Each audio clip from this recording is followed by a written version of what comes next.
South Africa, yeah, a very interesting country in Africa.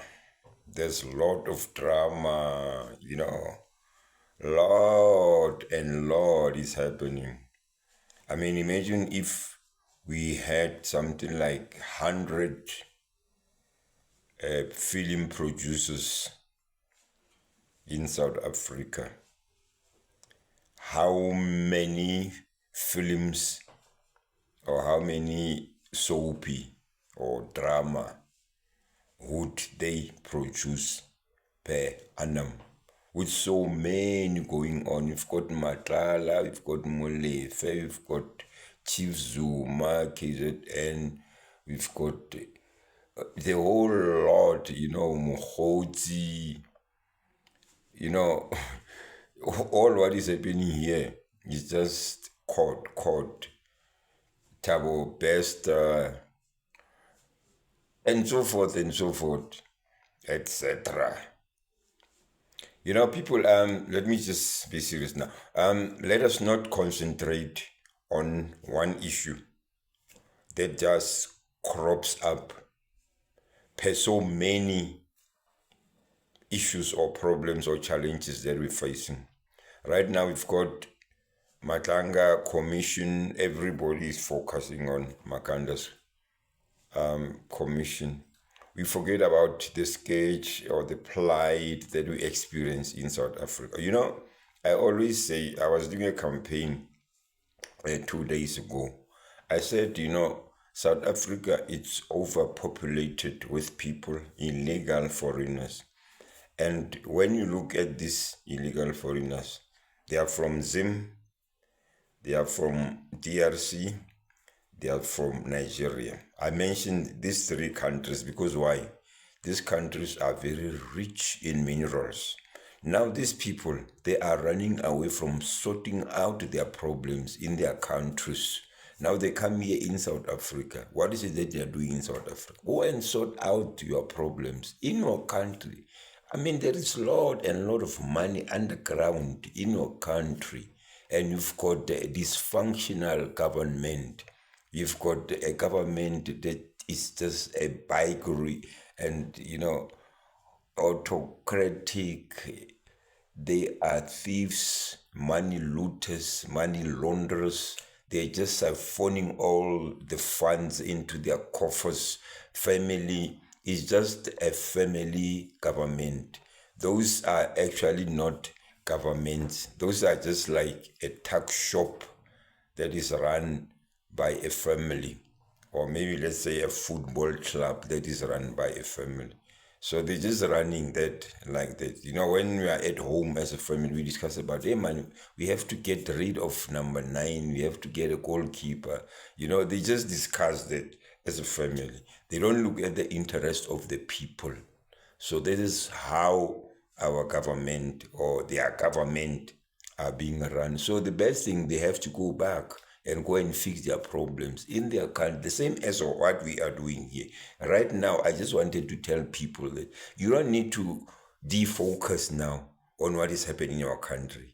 My main problem in South Africa, you will tell me it's corruption, you tell me it's whatever you can come up with.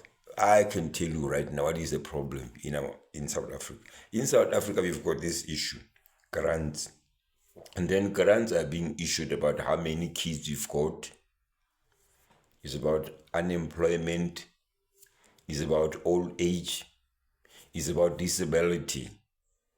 Those, when you look at the total budget for the grant, it's about 242 billion per annum, which is the amount in 2023. Now, amongst others, you find that females, disadvantaged females, like I always say, unreticulated, disadvantaged, ostracized females, they have to be given an opportunity, a business opportunity, being trained in farming so that they must be commercial farmers. And that will abate this issue of bearing kids, so many kids, and knowing that you're going to get grants for each and every kid.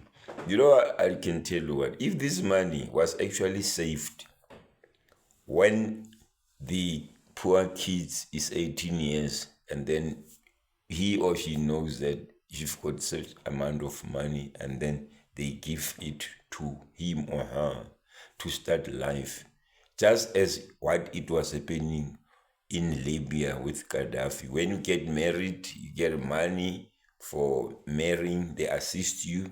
You get money to go and buy a house, they assist you. You know, such type of arrangement, you know, I think it could help, because right now what happening is these girls, they bear kids and then they use that money for other purposes like alcohol or hairdressing or whatever case it may be, nails. You know, the money is not actually being used for its designed or desired purpose. So it's being abused or misused. So it is functional, it doesn't have a purpose. So if that money was saved, let's say, Motaung, this is the money, the account, then they put money there. And it will be more than that because it would have borne interest. So, but anyway, this is a government. So, my areas of concern, which are very challenging, includes the women. Let the women be empowered, be trained to become commercial farmers. Unmatriculated, ostracized females of all age groups, racial groups. And then we must make it a point that we get away with this issue of drugs altogether. The government officials, police, judiciary, you know, all these people who are involved in drugs, like it has been mentioned by Lieutenant General Nhlanhla Mkhwanazi, that there are a lot of government officials who are involved in drug cartels. So if we can get rid of that, so that our kids shouldn't be turned into zombies as it is right now. And then the third one is technology. We must invest in technology. Technology is very important, particularly to these kids who are being drawn into drugs. If they can be trained or being encouraged to embark or focus in technology, green economy, digital economy, generative artificial intelligence, Internet of Things, Chat, GDP, all those, etc., etc., we could sort out our problems. There is a lot that we can acquire. I mean, it's never too late in South Africa. If we can just focus on this, the fourth one, artisan training.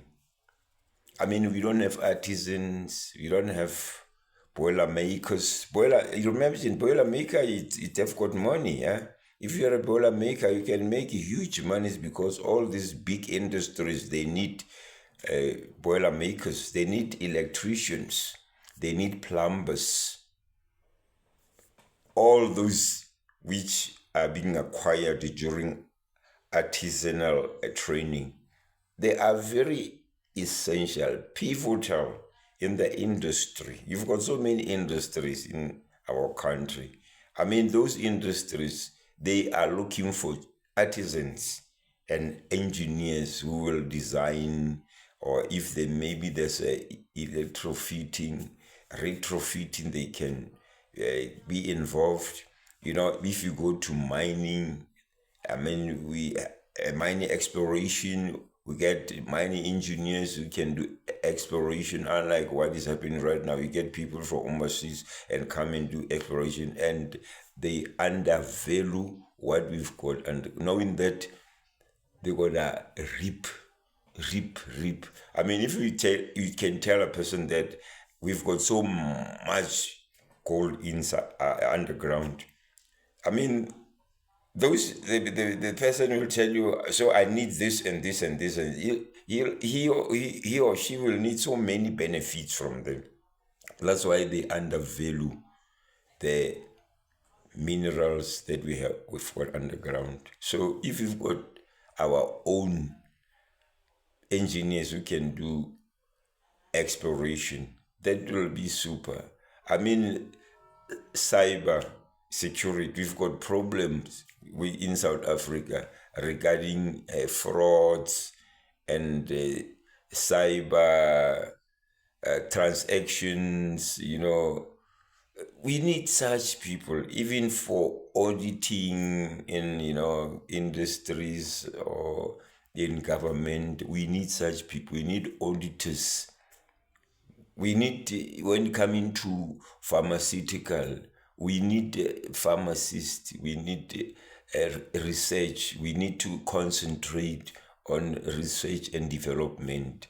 We have to go to STEM, science, technology, engineering, maths.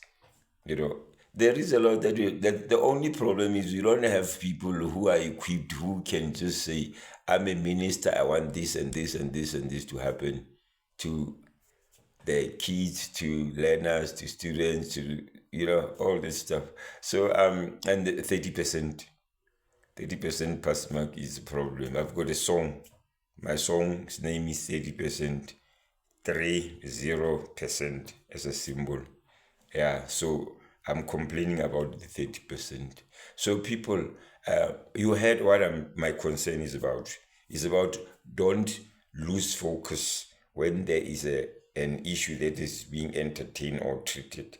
Let's leave Madlanga Commission to take its course, the same as Zondo Commission, it took its course, and others, Nugget and others who were conducted, and let's wait and see what's going to happen.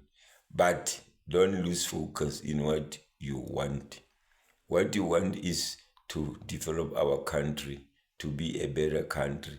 So we have to get rid of these illegal foreigners. We have to get rid of zamazamas. Those minerals are ours. We need artisanal miners, people who've got certificates to mine at a small scale like the zamazamas.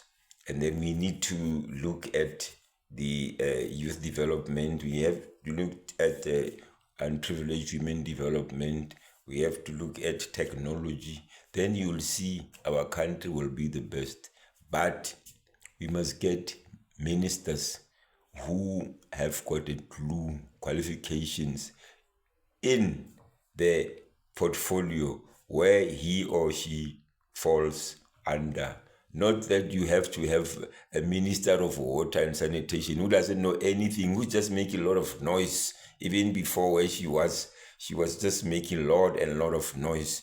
Have a minister of police who doesn't have any knowledge about intelligence, about what is happening. So, I mean, there's a lot of confusion. You have a minister of justice and constitution. I mean, a person who doesn't know anything about even first year LLB courses or maybe idea about what's happening. So how would you think that we can have a functioning government if you've got such people who are just placed because they're political? Who said if you're a politician, you don't have to be educated? How many politicians do we have who've got qualified? Our Minister of Health, if a doctor. I mean, that's why I don't know how health department, but according to me, is about 50% plus minus 50%, so success rate.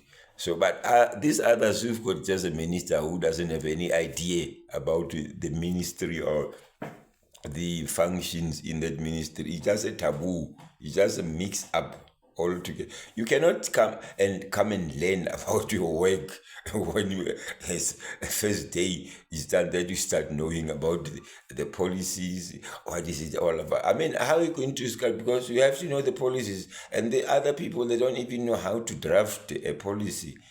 And how do they approve, policies, if because they're just empty men. You see, there's nothing that they know. There's nothing. I'm a researcher. I can start a project from the beginning up until it's commissioned. I have done that. I worked there as a systems engineer in ESCOM. I mean, I know about that. I did my highest qualification in doing a research. So I know about all this. I know about how to conduct or how to compile or how to draft a policy, a regulation, a rule, a bylaw, a law. So they don't know anything. However, people, let us make Africa the best continent in the world. We've got minerals, we've got intellectuals, we've got educated people. You must go to tertiary institutions. Gurus, I can assure you. Gurus, publications, you read at their publications. You'll be surprised that we've got such people in such a poor, paralyzed, intellectually paralyzed country like ours. When we've got such people, I mean, there's little that they contribute, because these parliamentarians or politicians, they are scared of them. Even me, myself, they are scared of me. I've been offering myself to assist local governments with ideas and all. You can hear I've got ideas and all that. They are running away. They are scared of me. Let me tell you, there are 3 mayors already in one of the municipalities. 3 of them consecutively, I've been consulting them. I say, you know what, I'm available, I can assist you.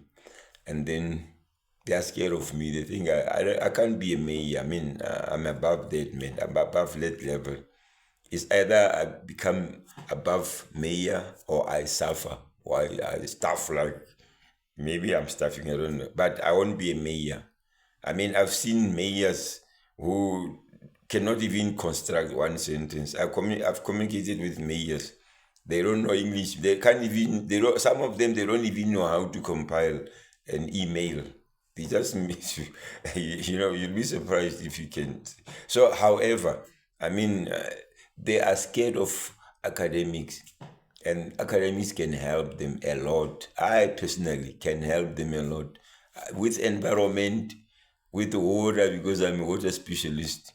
With water specialist, water resource management specialist. I'm also have got post qualification in environment, so I'm versatile. I mean, but they are scared of me. But they are and all of them, like I'm saying right now, they are walking near their shoes, or maybe they are walking with their shoes facing upward. Because why? They don't want to listen and mingle with gurus. If you want to be okay in life, you must mix with gurus. You will see your life will be sharp. Anyhow, that's not all about what I say. All about what I say is that let's fix our country. Let's fix Africa diaspora, and you'll see everything will be good, sharp.